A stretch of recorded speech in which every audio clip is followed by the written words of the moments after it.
ஜெகத்குருவே சரணம். மந்த்ராலய மகான் மகாபிரபு ஜெகத்குரு ஸ்ரீ ஸ்ரீ ராகவேந்திர சுவாமிகளுக்கு ஆத்மார்த்தமான நன்றிகளையும் வணக்கங்களையும் அவருடைய பொற்பாத சுவடுகளில் பணிவுடன் சமர்ப்பிக்கின்றேன். நீங்களும் உங்கள் குடும்பத்தாரும் இகபர சுகம் ஆனந்தம் அனைத்தும் பெற்று ஆரோக்கிய நல்வாழ்வு என்றென்றும் பெற வேண்டும் என்பதனையே பிரார்த்தனைகளாக மீண்டும் அவருடைய பொற்பாத சுவடுகளில் பணிவுடன் சமர்ப்பிக்கின்றோம். நிறைய பேருக்கு ஒரு அங்கலாய்ப்பு இருக்குங்க. என்ன மாதிரியான அங்கலாய்ப்புனா, சார் நாங்கள் நிறையா எவ்வளோ உழைக்கிறோம், எவ்வளோ கஷ்டப்படுறோம், என்னென்னவோ முயற்சி பண்ணுறோம், ஆனால் வாழ்க்கையில் முன்னேறின பாடு காணோம். எவ்வளோ முயற்சிகள் நடந்துட்டு தான் இருக்கு. அவர் கொஞ்சம் அப்படி போனார், முன்னேறிட்டார், அவர் அப்படி ஆயிட்டாரு, இவர் இப்படி ஆயிட்டாரு, எனக்கு இன்னும் அந்த வழி கிடைக்க மாட்டேங்குது. எல்லா சாமியும் கும்பிட்டுட்டேன், குருநாதரையும் வணங்கிட்டேன், எல்லாரையும் கேட்டுட்டேன், ஆனால் வாழ்க்கையில் அடுத்த அப்லிஃப்டே கிடைக்கல அப்படின்னு சொல்லிட்டு புலம்பக்கூடிய நபர்கள் நிறைய பேர் இருக்காங்க இல்லையா? அந்த மாதிரி இருந்தால் கூட அந்த வெற்றி வாய்ப்பு அப்படிங்கிறது நீங்கள் என்னதான் எவ்வளவுதான் ரொம்ப உற்சாகமாகவும் ரொம்ப உணர்வு பூர்வமாகவும் உணர்ச்சி பூர்வமாகவும் ஒரு செயலில் நீங்கள் செயலாற்றுகிறீர்கள் என்றாலும் கூட அந்த 1% அப்படிங்கிறது மேல இருந்து நமக்கு சைன் வரணுங்க. 99 நான் உழைப்பை குறைத்து மதிப்பிடவில்லை, முயற்சியை குறைத்து மதிப்பிடவில்லை. என்னதான் முயற்சியும் உழைப்பும் நாம் செய்திருந்தால் கூட அது 99% தான். அந்த 1% என்பது ஏதோ ஒரு போக்கிலே அது சேர வேண்டும். ஒன்று அதிர்ஷ்டம் என்று சொல்வார்கள், இன்னொன்று பூர்வ ஜென்ம புண்ணியம் என்று சொல்வார்கள், இன்னொன்று இறைவனுடைய அருள் சொல்வார்கள். என்னை கேட்டால் நான் என்ன சொல்வேன், உங்களுடைய வாழ்க்கையில் நீங்கள் அடுத்த கட்டத்திற்கு நகர்வதற்கும் எதுவுமே இல்லை அப்படிங்கிற வாய்ப்பு உங்களுக்கு இருந்தாலும் கூட உங்கள் விதியை புரட்டி போடக்கூடிய மகிமையும் மகத்துவம் உள்ள ஒரே குரு இந்த உலகத்தில் இருக்கிறார் என்றால் மகாபிரபு ஜெகத்குரு ஸ்ரீ ஸ்ரீ ராகவேந்திர சுவாமிகள். ஒரு ஆசிரமம், அந்த ஆசிரமத்தில் ஒரு குருநாதர் இருக்கார். அந்த குருநாதர் ரொம்ப சக்தி வாய்ந்தவர், பயங்கரமான தவம். அவர் அப்படி ஒன்று சொன்னார்னா அப்படியே பளிச்சிடும். அந்த மாதிரியான ஒரு சன்னியாசி அவர். ஒரு குருநாதராக இருக்கிறார், அந்த ஊரில் இருக்காரு. நிறைய பக்தர்கள் வருவாங்க, ஆசிகள் வாங்கிட்டு போவாங்க. அன்று ஒரு நல்ல நாள், அந்த குருவினுடைய ஆசிரமத்தில் நிறைய பக்தர்கள் அமர்ந்திருக்கிறார்கள். அந்த குருவை பார்க்கறதுக்காக எல்லாரும் வெயிட் பண்ணிட்டு இருக்காங்க. அப்போ 2 நபர்கள், நிறைய பேர் உட்கார்ந்துருந்தா கூட 2 பேர் சண்டையிட்டுக் கொள்கிறார்கள். என்ன சொல்றாங்கன்னா, ஏன்பா முன்னாடி உட்கார்ந்துருக்கே, நாங்கள் சொல்றது உனக்கு புரியல, நாங்கள் சொல்றது உங்களுக்கு கேட்குதா இல்லையா? நாங்கள்லாம் இவ்வளோ நேரமாக உட்காந்துட்டு இருக்கோம், திடீர்னு இப்போதான் முன்னாடி உட்காந்துருக்க, நான் சொல்ல எதுவும் காதில் கேட்கலையா?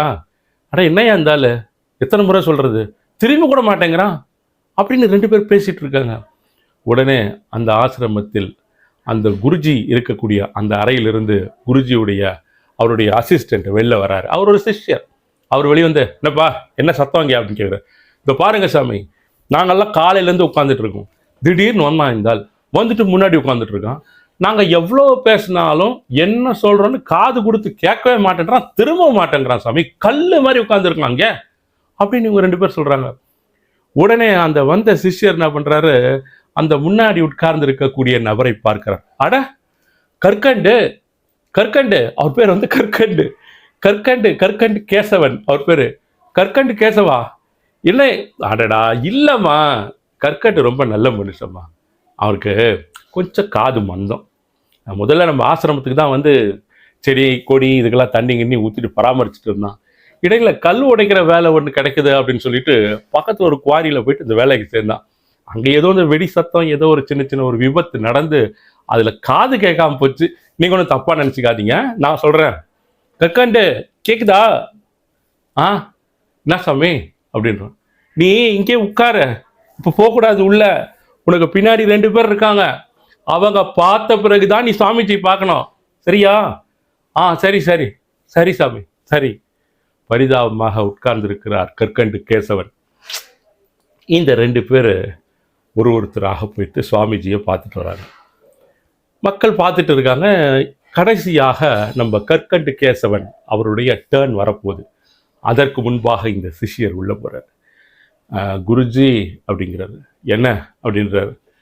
வெளியே அந்த கற்கண்டு கேசவன் வந்திருக்கான், அவங்ககிட்ட ஒரே தலைவலி, நம்ம கத்தி பேசணும், ஏதாவது உங்களை பேசிட்டு உங்ககிட்ட ஏதாவது கேட்டுட்டு இருப்பான், அவனை அப்புறமா வர சொல்லிட்டுமா, நீங்கள் வேலையாக இருக்கீங்கன்னு சொல்லிட்டு.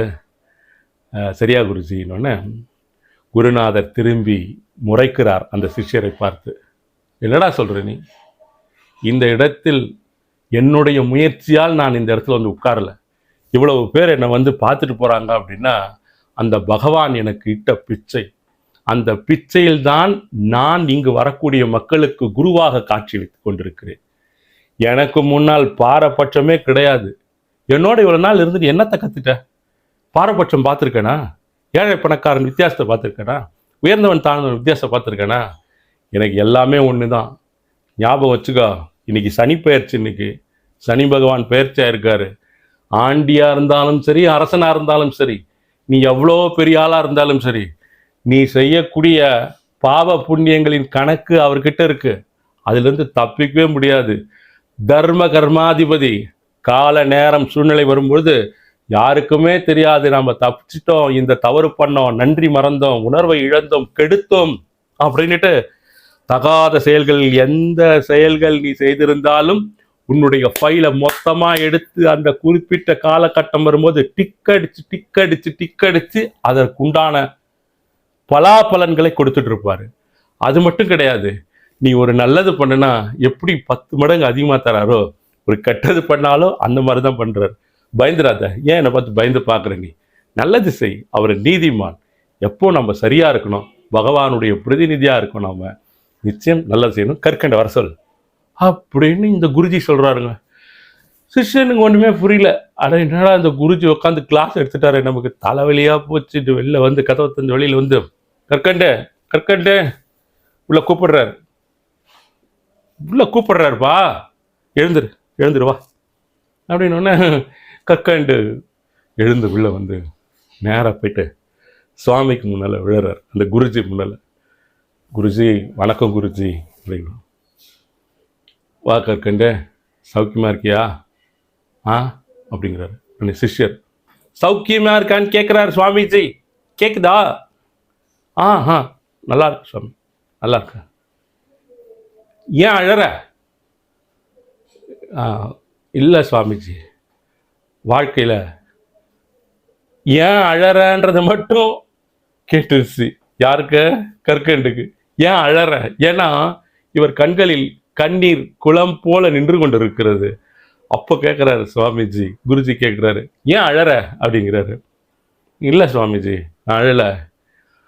வாழ்க்கையில் என்னைக்காவது என்னுடைய வாழ்க்கை விடியும்னுட்டு ஒவ்வொரு நாளும் நான் பகவானை பிரார்த்தனை பண்ணிட்டு தான் இருக்கேன். சரி, சேவை பண்ணானா வாழ்க்கை முன்னேறுன்னு பார்த்தேன். உங்கள் மடத்துக்கு வந்து சேவை பண்ணேன், பகவானை வேண்டினேன், கோயிலுக்கு போனேன். ஒன்றுமே இல்லை சாமி, வாழ்க்கை எதுவுமே கொடுக்கல. வயசு ஆகிட்டே போதே தவிர எல்லாம் போச்சு. கல் உடைக்கிச்சு வாழ்க்கையில் முன்னேறலான்னு போனால் கல் உடைக்கிற இடத்துல விபத்தாகி இன்னைக்கு என்ன நிலைமாச்சு உங்களுக்கு தெரியும். காதே போயிடுச்சு. யார் பேசுறதும் என்னால் கேட்க முடியல. நான் என்ன தான் பண்ணுறது? நான் வாங்கி வந்த விதியா? எங்கே போனாலும் எனக்கு விடிய மாட்டேன்து சுவாமி. நீங்கள் தான் எனக்கு அருள் பண்ணணும். குருவுடைய அருளை நான் எப்படி வாங்குறது? குரு பக்தி எனக்கு எப்படி கிடைக்கும்? அதை சொல்லுங்க அப்படின்னு சொல்லிட்டு ஓன்னு அழறாரு. உடனே சுவாமிஜி சிஷ்யனை பார்க்குறாரு. சிஷ்யன் அவரை பார்க்குறாரு. சிஷ்யா அப்படிங்கிறார். ஒரு மௌனம் கொஞ்ச நேரம் அந்த இடத்துல. என்ன சுவாமின்னு கேட்குறார். கற்கண்டு, நான் சொல்றதை கரெக்டாக கேட்டுக்கோ. உனக்கு 3 சாவி தரப்போறேன் நான். இந்த 3 சாவி தான் உன்னுடைய வாழ்க்கையை மாற்ற போகுது. புரியுதா? சொல்றா அப்படின்றார். கற்கண்டு, உனக்கு சுவாமிஜி 3 உபாயம் சொல்ல போறார். நல்ல மண்டையில ஏத்திக்கோ. அந்த 3 உபாயத்தை நீ கடைபிடிச்சனா நிச்சயமா குருவுடைய அருள் உனக்கு கிடைச்சிடும். சரியா? சொல்லுங்க சாமி, சொல்லுங்க, நான் கேட்க தயாரா இருக்கேன். நிச்சயம் சொல்லுங்க அப்படிங்கிறார். குருஜி சொல்ல தொடங்குறார். கண்ணை மூடுறார். கண்ணை மூடி பிரார்த்தனை பண்ணிட்ட, தினமும் காலையில் எழுந்தவுடன் உனக்கு நான் கொடுக்கக்கூடிய முதல் சாவி இதுதான். என்னன்னா, காலையில் எழுந்தவுடன் 11 முறை உன்னுடைய குருநாதருடைய திருநாமத்தை நீ உச்சரிக்க வேண்டும். பின்பு உன்னுடைய குறைகள் எதையுமே நீ நினைக்கக்கூடாது. மற்றவர்களிடமும் உன்னுடைய குறைகளை கொட்டக்கூடாது. இறைவனிடமும் உன்னுடைய குறைகளை கொட்டி நீ கேட்கக்கூடாது. எப்போதெல்லாம் உனக்கு குறைகளை கொட்ட வேண்டும், குறைகளை சொல்ல வேண்டும், குறைகளை கேட்க வேண்டும் என்று நீ சிந்திக்கின்றாயோ அப்போதெல்லாம் உன்னுடைய குருவின் நாமத்தை நீ உச்சரித்துக் கொண்டிருக்க வேண்டும். இதுதான் நான் உனக்கு கொடுக்கக்கூடிய முதல் சாவி. சாமி கொஞ்சம் புரிஞ்சுது சாமி, கொஞ்சம் சரியா கேட்கல சொல்றா அப்படின்றார். கற்கண்டு நீ எல்லார்கிட்டையும் சொல்லின்னு திரியிறல்ல, சிஷ்யர் பேசுறாரு. எனக்கு இது ஆயிடுச்சு, சாமி கும்பிட்டேன் இது கிடைக்கல, அந்த கோயில் போனேன் இது கிடைக்கல, நான் என்ன பண்றதுன்னே புரியல, வாழ்க்கையே தெரியல, புலம்பின்னு இருக்கல்ல, புலம்பாத. எதுக்கு புலம்புற? ஒன்றுத்துக்கு நீ புலம்பவே கூடாது. புலம்பணும்னு உனக்கு தோணுச்சுன்னா அப்போ உன்னுடைய குருநாதர் பேரை சொல்லு, வேற எதுவும் பண்ணாத. அதே மாதிரி ஒவ்வொரு நாளும் தூங்கி எழுந்த உடனே 11 முறை உன்னுடைய குருநாதர் பேரை தான் நீ சொல்லணும். புரியுதா அப்படின்னு கேட்குறாரு.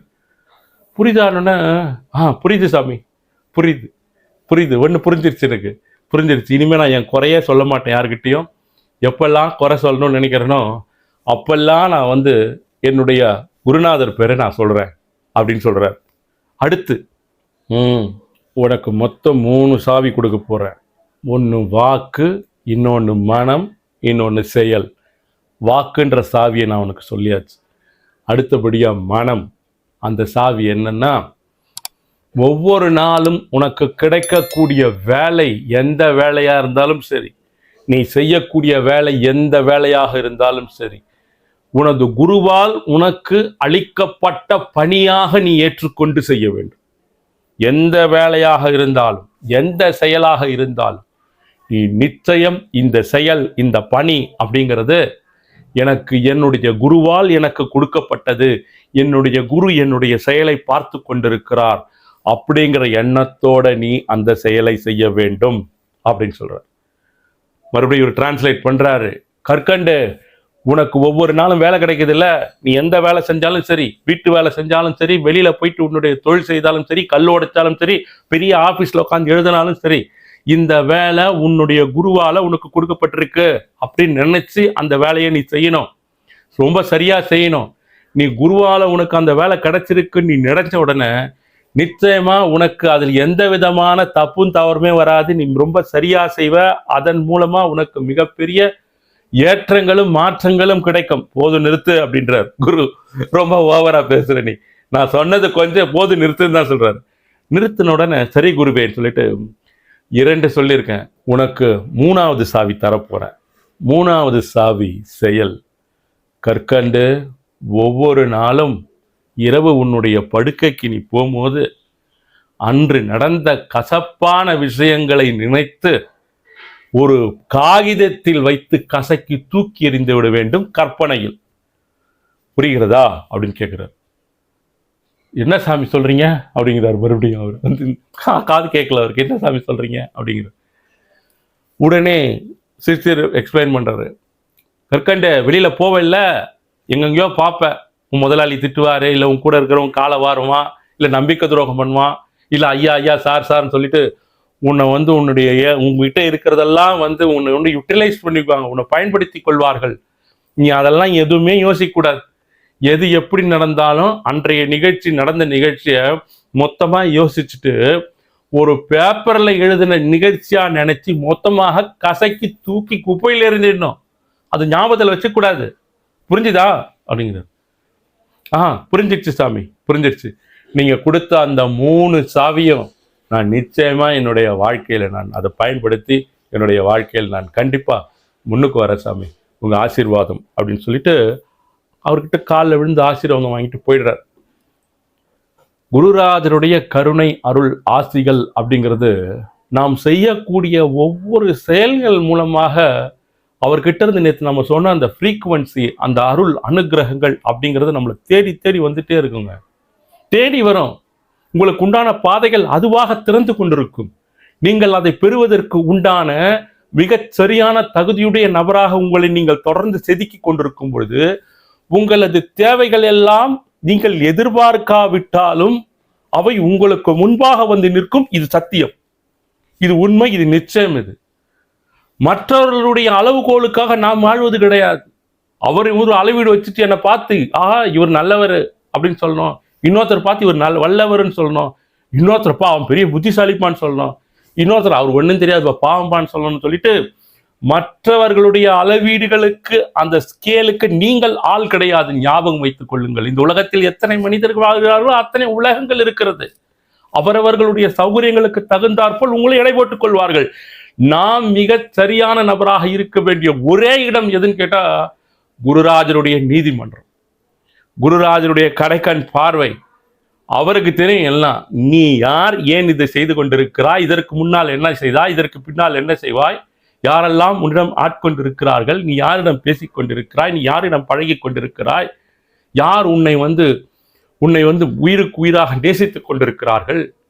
நிறைய அந்த உறவு முறைகள் எடுத்தால் அது மிகப்பெரிய டாபிக். அது சாதாரண நபர்கள் கூட மிகப்பெரிய உதவி செய்து விட்டு போயிடுவார்கள். நாம் அவர்களுக்கு பிரதி உபகாரம் என்ன செய்கிறோம்ன்றதே கிடையாது. இது எல்லாமே குருராஜருடைய உங்களுடைய டேட்டா ஷீட் இருக்குல்ல, அதுல அட்டவணைப்படுத்தப்பட்டிருக்கும். நீங்க அவருடைய அருள் ஆளுகைக்குள் தொடர்ந்து இருந்து கொண்டே இருக்கணும் அப்படின்னா இதெல்லாம் கரெக்ட் பண்ணிட்டே இருக்கணும். தர்ம கர்மாதிபதி சொன்ன பாருங்க கொஞ்ச நேரத்துக்கு முன்னாடி, சனி பெயர்ச்சி, அதுக்கு முன்னாடி குருவினுடைய பார்வை இருந்து கொண்டிருக்கிறது. நாட்கள் நகருகிறது, வருடங்கள் நகருகிறது. சுவாமிஜி என்ன பண்றாரு, அவருடைய ஆசிரமத்தில் இருந்து கொண்டிருக்கிறார். அவருடைய சிஷ்யர் சொல்றார், சுவாமிஜி இன்னைக்கு நாம பக்கத்து ஊர்ல ஒரு காக்கும் கரங்கள் அப்படின்னு சொல்லிட்டு ஒரு மிகப்பெரிய தன்னார்வ தொண்டு நிறுவனம், அவங்க ஒரு பெரிய ஒரு ஹாஸ்டல் மாதிரி ஒன்று கன்ஸ்ட்ரக்ஷன் பண்ணியிருக்காங்க. சொல்லிட்டு போனாங்க, ஞாபகப்படுத்தினாங்க. உங்களுக்கு ஞாபகம் இருக்கா என்னன்னு தெரியல. மிகப்பெரிய அளவில் முதியோர்களுக்காகவும் குழந்தைகளுக்காகவும், கைவிடப்பட்ட முதியோர்கள், ஏழை எளிய குழந்தைகள், அவர்களுக்காக 5 கோடி ரூபாய் செலவுக்கு மேல் செய்து ஒரு மிகப்பெரிய ஒரு கட்டிடத்தை கட்டியிருக்காங்க. அதுக்கு உங்களை தான் சுவாமிஜி கூப்பிட்டுருக்காங்க திறக்கிறதுக்கு. போலாமா, 10 மணி டைம் சொல்லியிருக்காங்க அப்படின்னோடனே தாராளமாக போகலாம், நோட் பண்ணி வச்சுட்டியா அதை அப்படின்னு கேட்குறாரு சுவாமிஜி. நான் உங்கள் ஷெட்யூலில் நான் போட்டு வச்சுட்டேன் சுவாமி, போகலாம் அப்படின்னோடனே வேறு யாரும் இல்லையே நீ பார்க்க வேண்டியது அப்படின்னு கேட்குற. சுவாமிஜி ரொம்ப சரியான நாள், பக்காவாக இருப்பார், போகலான்னோடனே கிளம்புறார். போனோடனே தடபுடல் அங்கே மேலே தாளங்கள் முழங்கி கொண்டிருக்கிறது. சுவாமிஜி போய் அப்படி வண்டி நிறுத்துறார். நிறுத்தினோடனே இறங்கினோடனே அந்த கட்டிடத்துடைய அந்த வார்டன், அதை நடத்தக்கூடிய அந்த தன்னார்வ தொண்டு நிறுவனத்தினுடைய சேவையாற்றுவார், அவரெல்லாம் கையெடுத்து கூப்பிட்டு, சாமி வாங்க சாமி, வணக்கம் வாங்க, உங்களுடைய பொற்பாதங்கள் எங்களுடைய வளாகத்தில் படணும், நிறைய பேருக்கு வாழ்க்கை மாறணும் வாங்கன்னு சொல்லிட்டு தரையில் பூவெல்லாம் போட்டு அவரை அன்போடு அழைத்து செல்கிறார்கள். ஒரு கட்டிடமாக அப்படி நடந்துனே காமிச்சுன்னு வராங்க. இந்த இடம் இது, அந்த இடம் அது அப்படின்னோடனே அவர் அந்த ஸ்தாபகர் இருக்கார் இல்லையா, அந்த தொண்டு நிறுவனத்துடைய ஸ்தாபகர், அவர்கிட்ட பேசிகிட்டே வர்றாரு. சுவாமிஜி வாங்க நம்ம அறையில் போயிட்டு ஒரு 5 நிமிஷம் உட்காந்துட்டு அதுக்கப்புறம் நம்ம இதை தொடங்கி வச்சிடலாம் அப்படின்னு சொல்கிறாங்க. அந்த உடனே இதெல்லாம் எப்படி ரொம்ப சிரமப்பட்டு இந்த பில்டிங்லாம் கட்டியிருப்பீங்க போல் தெரியுதே, இந்த காலத்தில் ரொம்ப சிரமம் இல்லையா அப்படின்னு கேட்குறாரு. ஆமாம் சாமி, இது நாங்கள் ஒன்றும் அவ்வளோ சிரமப்படல, பகவான் அருளால், வாங்க உள்ளே போய் பேசலாம். ஒரு தனிநபர் ஒருத்தர் ஒரு 6 கோடி ரூபாய் இதுக்கு ஒரு வைப்பு நிதி மாதிரி கொடுக்குறேன்னு சொன்னார். நீங்கள் அதை கொடுங்க, நாங்கள் இந்த பில்டிங் பண்ணுறோன்னு சொன்னோடனே அதற்கே பயன்படுத்திங்கன்னு சொன்னார். அவர் பாம்பேயில் சோ ஸ்வீட் அப்படின்னு சொல்லிட்டு ஒரு மிகப்பெரிய sweet stall, chain of sweet stalls வச்சுருக்காரு. வாங்க உள்ளே இருக்கார் பார்க்கலாம். கதவை திறக்கிறாரு. திறந்தா நெடுஞ்சான் கிடையாக கீழே விழுந்து கிடக்கிறது ஒரு உருவம். சாமின்னு விழுந்து கிடக்கிறார். சார் சார் எழுந்துருங்க சார், வந்தவங்களாம் இவங்களாம் அழுண்டு போகிறாங்க, யாரு இந்த ட்ரஸ்டீஸ்லாம், சார் எழுந்துருங்க. கூனி குறுகி எழுந்து நிற்கிறது அந்த உருவம். அந்த உருவம் தான் கற்கண்டு கேசவன். சாமி அப்படின்னு, நீ கற்கண்டு கேசவன் தானே அப்படின்றாரு. ஐயோ ஆமாம் சாமி நானே தான் அப்படின்றார். ஐயா தெரியுமா இவர் உங்களுக்கு, இந்த கட்டிடம் முழுசும் கட்டுறதுக்கு கிட்டத்தட்ட 6 கோடி ரூபாய் கொடுத்த பெருந்தகை இவர் தான்.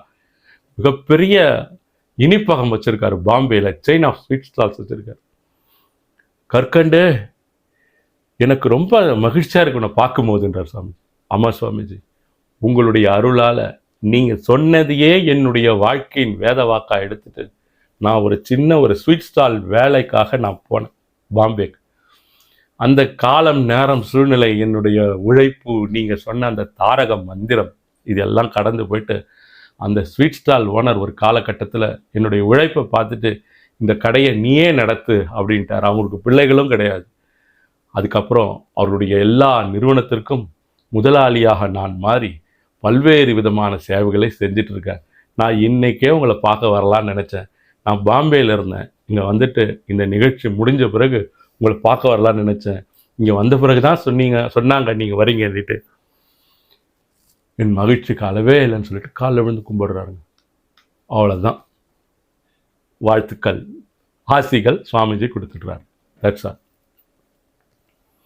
மகாபிரபு ஜெகத்குரு ஸ்ரீ ஸ்ரீ ராகவேந்திர சுவாமிகளிடம் ஒரு ஆத்மார்த்தமான பக்தியை வைத்துக்கொண்டு தினம் தினம் காலையில் எழுந்தவுடன் அவர் நாமத்தை உச்சரித்து நம்முடைய குறைகளை, நமக்கு ஏற்பட்டிருக்கக்கூடிய குறைகளை வாழ்க்கையில் சொல்லாமல், எப்போல்லாம் குறைகள் சொல்லணும்னு நினைக்கிறீங்களோ அப்போல்லாம் ஓம் ஸ்ரீ ராகவேந்திராய நமகா என்கின்ற அவருடைய அந்த மந்திரத்தை உச்சரித்து ஒவ்வொரு நாளும், ஒவ்வொரு வேலையும், ஒவ்வொரு பணியும் எதுவாக இருந்தாலும் சரி, குருராஜரால் எனக்கு கொடுக்கப்பட்டுள்ளது இந்த பணி அப்படின்னு சொல்லிட்டு என்னுடைய பணிக்கு அவர்தான் எஜமானர் அப்படின்னு நினைச்சு எந்த வேலையாக இருந்தாலும் பரவாயில்ல, ஒரு வீட்டை கூட்டும் வேலையாக இருந்தாலும் சரி, பெரிய சாஃப்ட்வேர் பைத்தானில் உட்காந்து ப்ரோக்ராம் பண்ணுறதா இருந்தாலும் சரி, குவாண்டம் பற்றி டிஸ்கஸ் பண்ணுறதா இருந்தாலும் சரி, எதுவாக இருந்தாலும் என்னுடைய குருநாதர் எனக்கு கிட்ட பணி அப்படின்னு சொல்லிட்டு அந்த வேலையை செய்ய வேண்டும்.